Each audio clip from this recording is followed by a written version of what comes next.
I have the pleasure of moderating tonight's panel with the lovely Kate Walsh.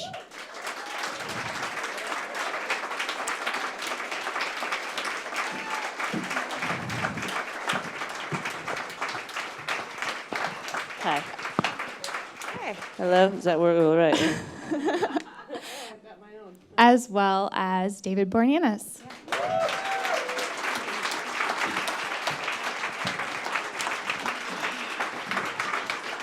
Thank you. This is exciting. It's good stuff, right, Kate? Oh, yeah. Yeah, it's this nice. is Good to like be a here. baller screening room. I didn't realize Yeah, right. it's sofas. It's really proper. I know, All right? It's impressive. So you guys look very comfy. All right. They have nice seats. The ones in the front are reserved, too. Why the hell did we get these seats? We're up on the stage. Well, thank you both so much for being here tonight. Thank you. They just watched 2 episodes of Full Circle. And my question, I'm just going to start either one of you. It's fair game. So Fair game? Whoever gets to the mic first wins. What sign are you? Taurus, Gemini, Virgo? I'm a Libra. Oh, it's balance. I'm a Taurus, so I'll just knock you then down a you're bit gonna, there. That's you're okay. gonna go. We're just You're gonna gonna go. I give up. But I get- You win. No, All you right. do. Yeah. It's Okay, good. all right, hold on. I got to ask the question first, guys. Love That's how that this you. works. I just love that we're I'm just talking testing chemistry astrology right now. already. I That's feel like there's a chemistry screen test for a future show. We're in. All right, I feel good about this. so when you both got a hold of this and you saw it, was it just like, hey, this is Neil LaBute's TV debut, I'm in, I'm ready, let's go? What made you decide to play these characters in this very particular setting very quickly? You're down already? Nah. Okay, I'm going to let you think about it. I love Neil LaBute. I've always been a huge fan of his. I've been wanting to work with him in a film or play for a long time, and we've been kind of going back and forth, and my schedule never permitted, and so when this came along, I was like, oh yes. I sometimes say yes too quick, so I was like, well, hold on, let me read let me make sure. But I read, from top to bottom, all 10 of them, and I just loved it. And so and then combined with this kind of mad experiment of shooting. At that time, it was 1 day per episode. And I was like, oh, this is like some sort of sick joke, but let's try it, like some weird game. It's like going on a treadmill that's going 8 miles an hour. You're like, whoa, all right. So, but I just really loved, and the people involved, and just the kind of experimental nature of it. But I was obsessed with the material, and I thought it was a huge challenge to sit and talk with two people at a restaurant. For 27 minutes or however long it was, so yeah. I was scared shitless. I mean, honestly, I read it and I was like, fuck this, man. Are you kidding me? I was like terrified, and I knew now that when I read it, I was like, okay, I'm really scared, so maybe I should do this. And because I like the fear and things, so if I feel like it's really going to be tough, it's really going to hopefully challenge me so I could fall down and learn about myself as a person and find some sense of how and what and why I do what I do and why I love what I do. But also, primarily it was like, Neil LaBute, oh shit, he's great, is this prolific playwright. Agents like, it's very cool and cachet. So I'm like literally... 2 C words that you really love. Yeah, cool and cachet. It's a good card to have in your back pocket, Boreanaz. So I'm like, okay, great. So send the material over. What's this all about? I'd be like, all right, we'll go and do like a scene or something like that. And the monologues were fucking huge. Excuse my language, but they were long. And I'm like, what? What kind of way? You want me to do this? It's not so cool and cachet right now, is it to me? No, I thought it was a great opportunity to work with the words, with the great people ensemble that were there, even though I didn't get a chance to work with Kate. But I shot the 2 episodes, and Kate was like coming in and prepping, and my eyes were like bugged out. Yeah, they were like pinwheels. I was like, how is it, this thing? They're just like, oh. Whoa, you don't know what you're getting yourself into. And then I experienced it. Yeah, it was pretty nuts. It was fun, though. It was a good time, but it was chaotic, man. I drove my family crazy. Here's the real question I really did. that I'm sure everyone here wants to know. What was it like eating in character with the camera super close up in your face. Dude, what's tough? I mean, I had to. I don't know about let's be you, but honest. I ate like horrible stuff, like the chicken wings. It was nasty. Like in the beginning, I had to eat those cold chicken wings. It was so rough. Yeah. And then, like, Yeah, I kind of didn't do much remember the eating. food. I didn't do much eating. you didn't do much eating. David, See, you I had had a to lot shove more shit in my eating. mouth and be Like, like, rah, remember fuck, going, rah, who's gonna look at play her, rah. I'm like, blah, blah, blah. I'm like, it's fucking cold chicken. Yeah, He was they're like, such a eat beast, more and what a bite into character. it. I'm like, arr. I don't remember the food. I just remember it was cold and not good, and it was bad. But I do remember when we were doing one of the scenes, and Julian was opposite me, cutting his food so meticulously crazy that I literally had a hilarious out-of-body experience with him because it was so funny. Like, it was so, like, I was, like, so out of it, and I'm, like, tripping on the way he's cutting and talking at the same time. It was so organized. He had the green beans and the steak so perfectly cut. Was that a choice? Do you Yes, think I that was a choice, and he was, like, jabbing on this interview, and he's like, da-da-da, and he's, like, cutting everything up, and I'm, like, fucking, like, come on, go fucking bang her over there and eat this shit, and blah. That's how he reacted when I said that to him. But it was an interesting food experience. Does that answer your question? Totally. These things are a mess. Yes. No, you're fabulous. Don't worry about it. Thank you. However, you do have a similarity with Jace, which is your aunt. Wait for it, guys. You're really foul-mouthed. No. You tweet. You're, as Kate, as do you. In this kind of digital world that we now live in, what is your online character? How do you guys deal with having an online presence as actors, but also as characters in different shows? What's the line that you walk between personal and professional? What do you share? What Well, that's don't always you share? tough because you could be having a bad day and decide to tweet about something that really aggravated you. Like, you know, I'm a big sports fan, so if the Flyers lose, I'm pissed off, and I'll say something, and I'll get attacked. Yeah. You know, I mean, it depends. I mean, this piece was really a look at the responsibility of, for my character at least, what you put out there can really hurt you, and it's a big message in today's world that you have this platform, and if you're irresponsible with it, you can cause a lot of damage to yourself and to other people, and hence that's where Chase was in his situation. But for me personally, to tweet, it's like kind of used as just a platform of humor and fun and trying to put things out there, I guess. How do you feel about that? Yeah, I've used it anyway from just joking around with people to ranting to promoting the stuff that I'm doing. And then I've gotten in trouble. It's like a strange relationship, Twitter and social media. It's like, you know, it's kind of a necessary thing. I remember when Twitter first happened, Shonda Rhimes from Private Practice was like, you have to start tweeting. I'm like, no, I'm not. Like, that is the end of Western civilization. Like, you know, no way. And then I was like, you have to. Like, come on, everyone's doing it. And I started very reticently. I was very reluctant. And then I was totally addicted. I was like, this is awesome. Like, what a great way to not be present. Like, yay, I am. Wait, you're not present when you tweet? I'm not here. I'm This is always my robot present. program. But I was like on set in between every take, I was like, you know. And then once I finished the show, I found I just didn't want to tweet anymore. I was like, oh, now I'm going to live my life, and I don't feel like reporting on it every second. But I still do like it. I still check it. But I think it's just kind of like the Wild West. You know, it's an interesting territory. It's unknown. I loved what Neil wrote about. I loved your character. I love that you. For me, part of the beauty of his writing is you really do see it from everybody's point of view. You know, initially you're like, what a douchebag this Jace guy is. He's just this foul insult kind of comic, whatever. And then you're like, no, but this is real. You're an artist. You're supposed to be able to express yourself. And I always think with comedy particularly, you kind of have to be a little mean to be funny.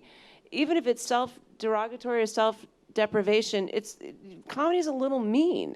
And then it's like, you know, of course it's taken to this whole other thing, and it's like, but it is political, and it is social, and it is deal with race and gender and everything. And so it's a very slippery slope too when you start really kind of everything's edited and monitored, and then where do you stop? So I'm rambling. No, it's good. Speaking of edited and monitored, how much freedom did both of you have to play with the words? You had a lot of memorizing to do very quickly. I know you guys couldn't play much. I mean, you could play inside the rhythm of them, but you couldn't switch them around because you couldn't like take a line and reword it because it is a mask of poetry. Neil writes in a very specific way, and there's a reason why there's an and and a but there in order to take you back to a sentence, into your monologue and kind of go like refresh back into it. So you couldn't like look at it and rearrange it and make it your own. You could make it your own inside the context of the words. And one of the most challenging parts was doing these monologues and challenging yourself not to just spew them out, but to have some substance and rhythm behind it, that once you get on board with that, then the fun really starts to begin. And that was very challenging and difficult to do. And so we were kind of like to get his words and understand the words, and also the rhythm of it is very Shakespearean in a very, different type of format. Yeah, and yours particularly, you had so much with the monologues, and it was, and it's hard. Anytime, as an actor, people are like, how do you memorize all that line? And you're just like, oh my God, please, can we ask you to? And then I was like, how do I memorize all these lines? I am old and this is hard. What? I mean, I didn't realize when I went to it, because I really wanted to be verbatim. It's Neil LaBute, and every ellipses and pause and repetition is there for a reason, and it's so amazing because it's not, there is a specific rhythm to it, but it's not mine. And this was the first job that I did, the first project I did after wrapping private practice, which was so ingrained in some lobe in my brain that I could just sight read and go, okay, I got the line. So I was really humbled and shocked by how dense it was and how hard it was I was driving my family crazy. Everybody, I'm like, hey, want to run lines? Like, my boyfriend's kid, I was like, he was actually really good. I'm like, you're good. Like, okay, so you're better than me. Stop it. No, but you want it, and you also had a respect for him because he is such a craftsman and words. Now I sound really pretentious. A wordsmith. Wordsmith. Oh yes, you've never heard that before, have you? That's why I don't write in scripts. Okay, so there's that. So that was it was very challenging, but very but incredible too. That's where you wish you wanted more, because it's like the density of a play, but we did it in such a short amount of time. It's like 23 pages in one day. It was chaotic, and at the end of like the day, your mind's out of your mind, and they're moving cameras around. They're trying to get shots, and you're like, we got 20 minutes to get this, or 10 minutes. And I remember at one point, Julian was like, okay, don't rush me. We'll get this when we need to get it. So you start to kind of feel the pressure of the outside of the producer coming at you, and we got to go. We don't have enough time. It's like, you know what? You got to calm down. You need to relax, and I will get this straight. Because if you fall into the other trap, then you're completely going to be. It's not. That was part of the fun, the craziness for me of the experiment was, usually on a set you have a little while to warm up into everybody. You get to know people, you get to know the crew, and suddenly it's like on crack. You're like, all right, everybody, we're in this. It's like, a little curtsy and a little like, you're like, well, how long have we been here? When did it start? When's it going to end? It was pretty crazy. Or I'm pretty crazy. That's a good quality to have. For me. Healthy both. Healthy both. Let's split it down the middle. How much did the thought process that this was DirecTV, that this was kind of a new medium within television, how much did that factor in? Are you guys at all kind of conscious of how television is changing? Well, television's changed. I think it's already changed. I think it's the medium itself is different across the board, and this happened quite some time. It's just now coming into its own. Everyone has channels. Everybody, Amazon and Netflix, and now DirecTV and Showtime. Everyone's doing all original programming, and I think a lot of showrunners will really reap the benefit of being able to do a show here or a 10-episode arc there, and really exercise their stories in a way that they can do limited run series. And I think for actors, it's great because you can get on and be like, hey, this is like a play ensemble. We can do these 6 or 7 episodes or 3 or 2, whatever that is here, and then jump over to this network and do these 3 or 4 with a great supportive writer or showrunner. So I mean, consciously say, okay, who's it for? DirecTV. Yeah, okay. Well, they got the NFL package. I love that. Sold. I'm like, hey, this could be some good press. We can go out to the games on Sunday. I could get down to an Eagles game, talk about Chase and how crazy he is. Maybe cook with Tony Luke, make a cheesesteak, do some foul out shit. You know, it could be fun. No, but yeah, those all come into. I mean, I didn't really do that. Yeah, I did. Yet. Yeah. But you think about little things like that. But I mean, it's about the people you're working with and you know, the directors and the other people that are involved. I mean, you know, it was. You think of the other ensemble cast members, and it was a great ensemble cast of actors that were there. Yeah, and everybody was there for the right reasons because it was a real challenge and a total experiment. And I'm pretty certain that no one that was there had ever done original content for DirecTV before. So it was the first time for everybody. So we were kind of all in it like carnies together, you know? I mean, you're like, all right. Carnivals. I do too. And yeah, so that aspect was really cool, and also just the full experiment of it. And I think it's so great for actors. There's just the pie is getting divided up in many different ways. I mean, it's like there's gonna be the Kentucky Fried Chicken Network. You know, you're like, yeah, it's the Chicken Channel, and they're doing new content, and a bunch of dentists from Wisconsin are financing it. And I don't know, man, I'm doing 3 episodes, but it's.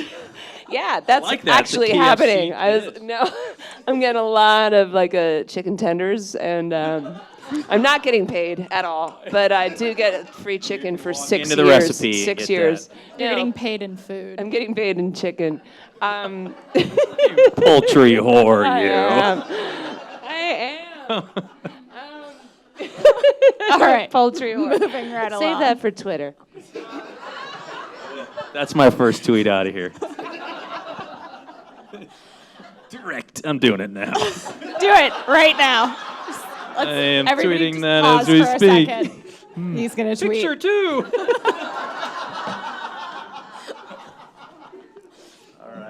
All right. Whew. Come back to me, guys. We're here. All right. David, one of the other interesting things that you're doing is season 9, Bones. Yeah. You're really diving into kind of directing. Why don't you talk this lovely room full of people through what it's like to both lead a show as an actor and also behind the camera as a director? Oh, wow. It's very difficult and hard and fun and crazy, and I like to I can compartmentalize really good. So I'm good at that, and it's very time-consuming and balancing and lots of energy. I was very fortunate when I was on Angel, I was able to start directing some episodes, and I crossed that over into the shows, and I was fortunate to take it over to Bones and did another show called The Finder, and I enjoy working with actors and like kind of just getting into their mindset and their characters, because it's just a great rewarding experience. So for me, it's great to be able to just go through the rehearsal process, and especially in television because it's so fast. So for me, it's like, okay, I know these aspects and these angles and these conflicts, and you know the technical side. I love to do as well. I love lenses. I love photography. So I just marry it all together. But it is great. It's hard to when I'm acting, and then I gotta tell myself, okay, cut, and like have a conversation with it. Well, David doesn't want to come out of his trailer. David does not want to come out of his trailer. Well, why is that? Because he's not feeling well right now. Do you yell cut when you're directing? directing? Do I need to go talk to him? Okay, I will. I've done that before, yeah. Cut, stop. Oh, that's bad. What am I doing? Cut, Boreanaz. It's your MO. What's your point of view here? What's your perspective? It's very difficult. It's challenging. I mean, I enjoy it. I think it's such a great business that we're in, and creatively, it's a juice, and we started prepping today, so it's been fun so far. And Kate, some news here. You are doing Fargo, the television adaptation of Fargo. Thanks. Yeah, I'm super excited. Yeah, ex-Bones writer running that. Yeah, Noah, right? Noah. Oh, that's right, Bones. Yeah. Look at this small world right here. That's fun. It's all full circle, isn't it? It is, shit! yeah. I said it. I did it. Gonna be cold. Oh God! I talked to him tonight. It's 20 degrees, and that was 3 hours ago. So, yeah, it'll be nice and frosty. Also, very much like Full Circle, this is 10 episodes. 10 for 10 FX. episodes, FX, produced by the Coen brothers, and it's great. The scripts are amazing. It's going to be a really incredible experience. What attracts you to these kind of short, fast, but very deeply intensive projects? Full Circle being one, Fargo being another. Mm-hmm. Why this format? What's so attractive? Well, I think after having played one character for, 8.5 years between Grey's and Private Practice, I'm just really into things that end. I am a Libra. I enjoy long walks on the beach, and I'm looking for a complete character arc. Sponsored by KFC. Yeah, that's right.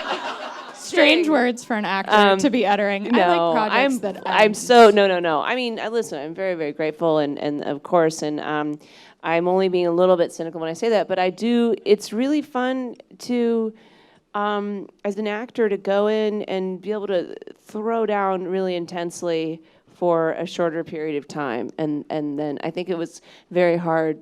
I don't know. Maybe you can speak to that. I think it's hard to sustain it But there's that opportunity with a shorter run to kind of give it your whole attention and really commit in a way that I hadn't been able to because I had been tied up on the other show. So, yeah.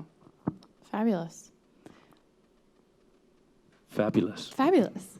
Fabulous. So, do you want to just keep saying fabulous? Because we totally Your shoes can. are fabulous. Why? Thank you. Thank you. Thanks, Fabulous. guys. You have something that was very quick to shoot. You had a very little amount of time to rehearse it. You had one other person. You had to eat. You had to sit in the same place. You had to deliver long monologues. Putting all of that aside, what was something that was an uncharacteristic surprise to you once you got on set and you were there and you were acting? Oh, God, if I was acting, that's a problem. That's an issue. I have a problem with the word acting. I think it is an interesting word, but I also think that it's something that you kind of evolve inside of yourself from your perspective and experiences in life. Now, granted, I think that you look up acting and that's what it's about, really. It's showtime, it's playtime, and you put on a mask and you find your inner contradictions and your conflicts and your sexual connections and you put that passion out there. And I think that's a beautiful thing. But uncharacteristic, what do you mean by that? Well, I just went off on the word acting in SAG. Yeah.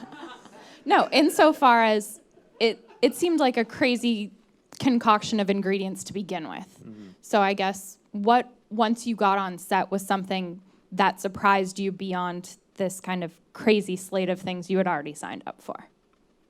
You want to go first, Kate? Sure. I think how once I got through the anxiety, now to be honest, full disclosure here, I shot episode 8, which, I think you guys saw 7 tonight, right? I think with, was it Billy and... It was with yeah, Billy. And I.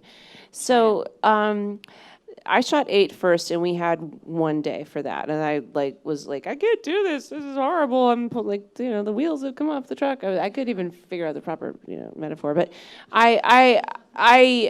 so for this one, we had 2 days. They gave us 2 for the shooting.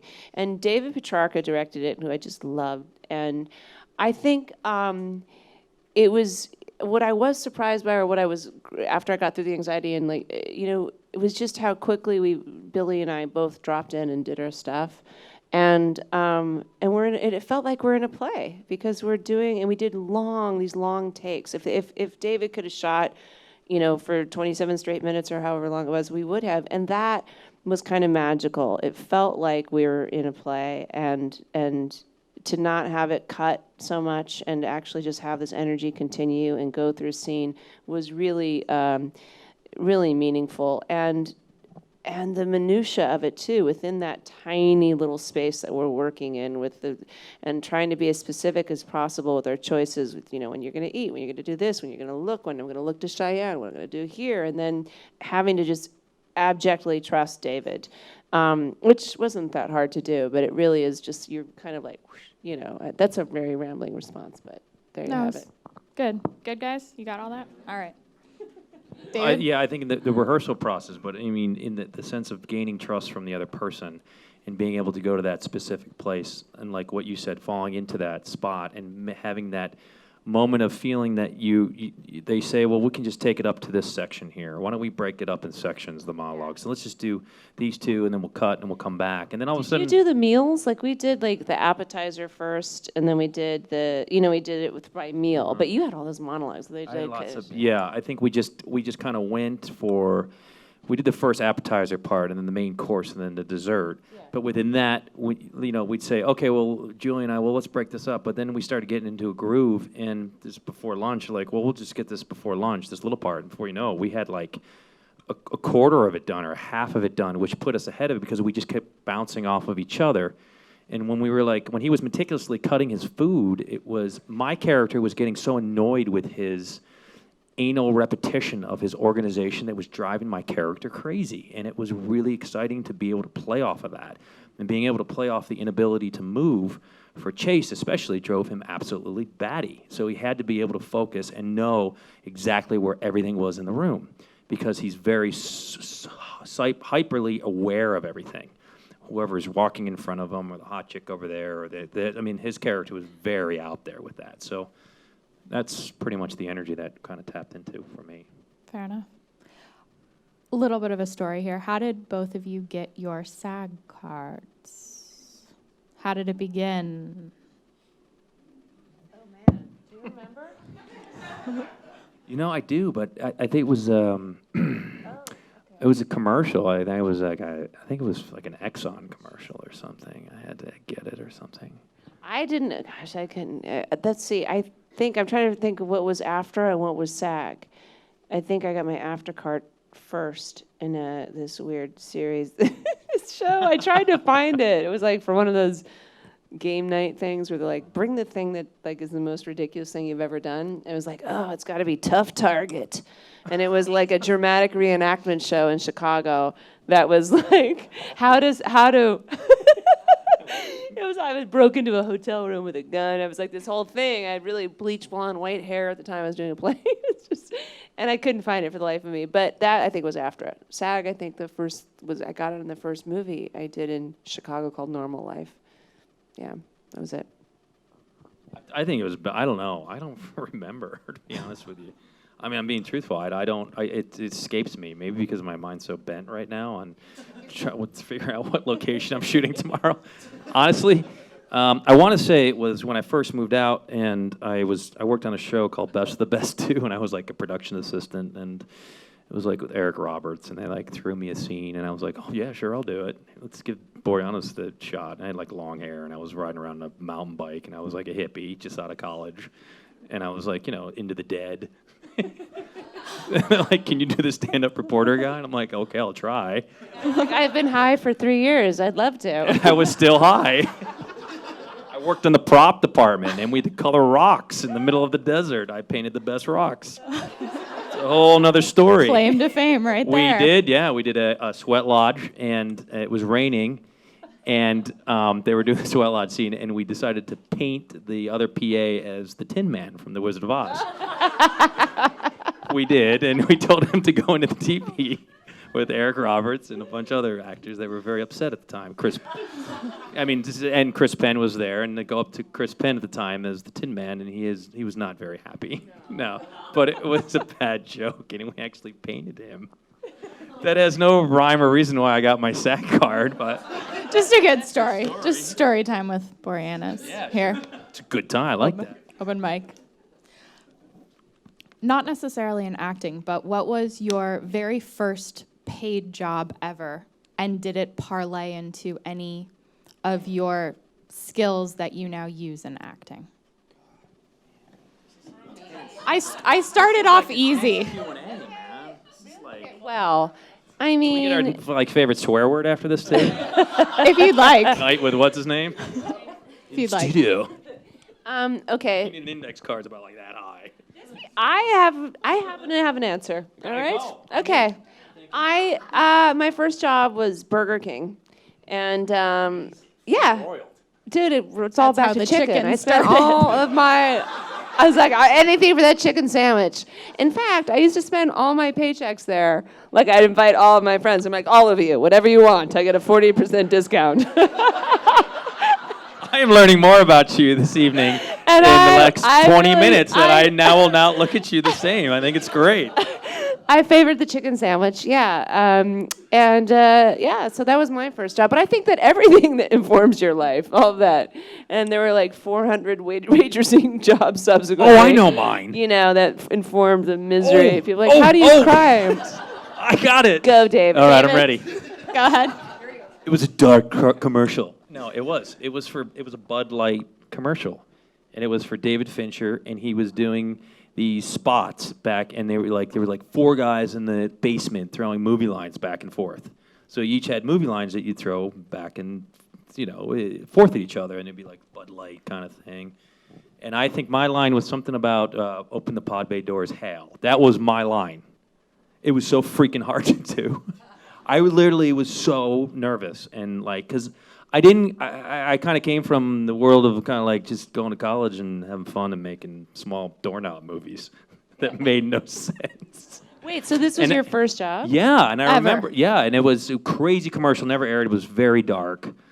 And hold on, I just want to get really clear on this. So you were never like a busboy at a restaurant, babysitter, babysitter, camp counselor. I worked at car wash, nothing. I did work at a sports club for a week, but I got kicked out. The truth comes out. All right. I did get kicked out. Sports club? It was a sports club. Were there club. people dancing at the sports club? No. They were dancing in the locker rooms. It was a sports club. I passed out the towels at the sports club. I swear to God, I did. Literally. And I had to go back to the VIP room, and I was really upset. And the guy was like, someone's back there. I can't get in. Got my key. And I'm like, all right, I'll be right there. He's like, no, now. And I was like, all right, pal. So there's me. I'm like, what's wrong? Can't get the door open. So I decided to kick the door in. That was not good because he's Bad call. What the hell's wrong with you, dude? What bad rage issues? Yeah. Did they can you? I got canned. I got fired. Hold on. I kicked in the door. Back to the David Fincher Bud Light commercial. Yeah. Go, because that's more interesting. It was fun. No, it was dark, and but they never aired it. Answer What did the I second learn? part of my question. What did you take from that you use today in your acting today? In your David You know what? Boreanaz-ness? Wow, it's interesting. I beat myself up a lot. I mean, can I take down the beating of myself up a lot? Because I still learn from that, but in the way it's bad. I mean, it's kind of strange kind of answer to that. But no, I mean, I really was hard on myself, and I think I still am hard on myself. And I think that puts me in a different kind of, always challenging myself and raising the bar and being able to, feel like that fear of just really crashing, but just doing the work and finding something new and interesting in that. For me, that's what I take from it, because it was a fun experience, but I don't remember I hit my mark great, so I'll take that. I held the box correctly. I mean, I used to literally takes a sip of Bud Light before he does every take. Yeah. That's it. I got free Bud Light for life. I still drink it. I did a commercial once. I could not load the gum in my mouth. It was for Double Mint gum. You know, the gum loaders? So they show you this videotape on how to do this, right? I literally just broke up with this girl I was in love with. I was 22 and she was 38, I don't know. But I was really in love with her, and I was a mess. So I was really, love's gone. I'm dude, this sucks. And I go to this commercial, and who's sitting in the commercial audition room waiting? The woman who just dumped me. Yeah, and she's well, we got to pair up. And I'm yeah, sure, I could do that. No problem. I could put a stick of gum in your mouth and kiss her at the end. No problem. I literally had the gum. I was hit my top of my lip and then had to kiss her, and it was so awkward. It was just I just messed the whole thing. I just crashed so hard. Oh God, I'm reliving the past. All right, well, let's I need a chicken sandwich. Let's go to the future then. And at this point, you're both very accomplished in your careers, and you can kind of pick and choose what you'd like to do. No? Lies? That's go funny. With it. That is classic. Go with it. I think. Yes, I get to pick and Kate's choose. I silent. talk to She's my like, agent at 9 a.m. every morning. No. Call me back Fridays at 5. Jeez, man, I've been trying to get you all week. God, I finally got you. I've been busy, talking to all the other people who can pick and choose their projects. I'm here. I'm picking to call you at, Monday at 9, but you're not there. But I got back to you. But it's Friday after 5. Well, that question's kind of I feel good about myself, then, though. isn't it? Let me tell you something. I feel good. I can go to a convention. I feel good about that. I'm strong. I got that. Confidence. That's what I got from the Fincher thing. But not the Doublemint thing. No. Doublemint How to wear a good wait, pair of no. boots. All right, well, since that question is moot with you, I'll just ask Kate. When you do get to, you didn't let me finish. When you do get to pick and choose, obviously I know it's always about the script and it's always about the character. But beyond that, what do you look for? What do you look for in a role? What do you look for in a script? What do you look for when that gets you excited about playing something that is not you? I think it's always different. Again, but you said it. It's great writing is always that's the first thing, and but often I'll take if there's a character thing that I identify with, even if the piece as a whole isn't quite maybe amazing or doesn't work for me. I want to do it because I just love this character.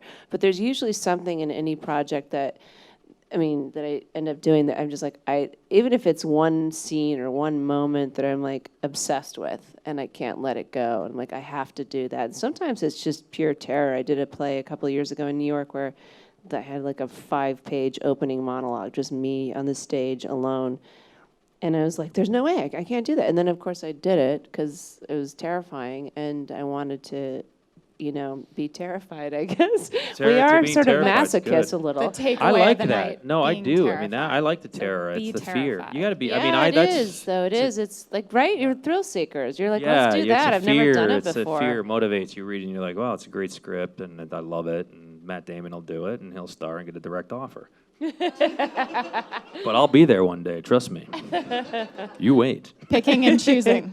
But it is a fear. It's a fear. Like you read something, you got a role, and you're like you're really into it. It's like it's the fear. It's that sense of the hard work and all those moments that you have, and you're reading this. It all works. It all has a purpose. Yeah, and it's for me not to sound cheesy or trite or whatever, but it's a kind of a spiritual experience for me. It's like an important, essential kind of thing to go and do it. And I have,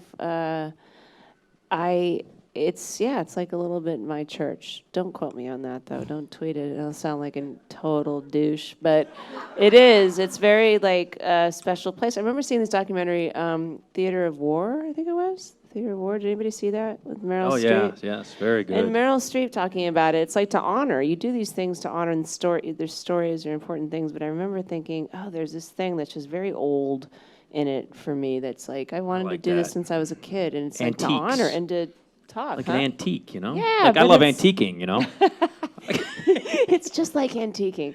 No, but right? it is old like cars. I like old stuff. It's a connection. It's an identification. Yeah, it's a church. it is. It is. So there's that. Anyway. Since you're in a room full of other actors, what is something that someone has told you, a piece of advice per se, that you would like to pass along to people who are in a role similar to yours or looking to become? Brian Dennehy told me once to save my money, which is very smart. Sports metaphors. Art Rooney Sr., I talked to him. He told me to be loose and lucky. I love sports, so I identify a lot of sports metaphors too with people. Dennis Hopper just laughed at me. Bruce Dern scowled and told great stories. I think there's a sense of just being very humble and being truthful to where you came from. I think it's so important because we all strive to do good work, and I think that the honesty lies in really finding the character inside yourself and as honest as you possibly can. I think that's really the most important thing. Yeah. Tell me the question again. Sorry, I have a tiny brain this evening. It's fine. Who was it? Someone? As, like just the best as an advice? actor, what is some advice that you would got? like to pass along to this room that you perhaps got as you were coming up in your career? Well, someone once told me, just say thank you when you get a compliment. Because I used to do it. It was actually Sam Waterston. I did this episode of Law and Order in New York. And he's paid me a compliment. It's like, oh, no, I just and he's like, you know what? You just say thank you. And I was like, okay, Mr. Waterston. Like, watched him go away. That's something. That's the only thing I can think about in terms of advice I got. Yeah. That works. I think we are now going to open up to a couple of questions from the audience. If you want to put your hands up, there is going to be someone hopefully walking around with a microphone. What do you think that flyer's at? I have to call on you, just FYI. You have to raise your hand. You have to raise your hand. Okay, you have to be chosen. You have to be chosen. But I guess since you blurted it out. David? Well, it's Kidding. definitely, they'll see they'll turn it around. I mean, there's a lot of young players, but we'll see what happens with the Flyers this year, but I'm excited. I'm going to repeat that question because I don't think everyone heard it. You said that the format seemed to be a little bit like In Treatment, and you were curious to know if there was any crossover with people involved. Not that I know. No, but that's how it was pitched to me. Part of the pitch was like, it's sort of like In Treatment in that it's largely two character scenes. In this case, obviously, they're like a third peripheral sometimes. But yeah, that was pitched. How did the part in Grey's Anatomy, Addison, come into your life? Linda Lowy, who casts Grey's in Private Practice, and she also cast Friday Night Lights. She cast Scandal. She's an amazing casting director, and she kind of gave me my career. She actually was honored this week, and she's amazing, and she's very loyal, and she, I think, has a bit of a soft spot for Chicago actors. So she cast me in Under the Tuscan Sun, and that's where I met her. And then she brought me back in. She's very loyal. When she finds actors that she believes in and loves, she'll bring them back again and again. Sandra Oh, Dan Bukatinsky were both in Under the Tuscan Sun, and they're, in obviously in Grey's and then in Scandal. And so she's just incredible, and she's wonderful, really wonderful woman. I'm going to repeat the question before you answer it. Essentially, he's saying that David didn't have the most likable of characters, and how do you essentially make an unlikable character likable? Well, have you seen the smile? It has won many hearts, darling. I mean, it does. With conflict comes a charm. And that I have. I think that's a very good question, because I think with the later episode with Keke is a totally 360-degree turn. I'm very vulnerable. Chase, you finally find his sense of vulnerability, and he's emotional, and at the end he finally breaks down and says, I'm sorry, That to me was a very likable part of the character and a really vulnerable part of the character. But yeah, when I'm playing that first part, that first scene, he's just so dislikable. But you have to be able to, again, equate subtextually in your mind as the actors. Your job is to find something that's lovable about that. And as harsh as the writing is, like you said, I can't change the words, but I can play inside of them with the dashing smile. And point accuracy of look or not look. And on that note, I'm going to say thank you all so much for coming, and thank you to Kate and David. Thank you so much.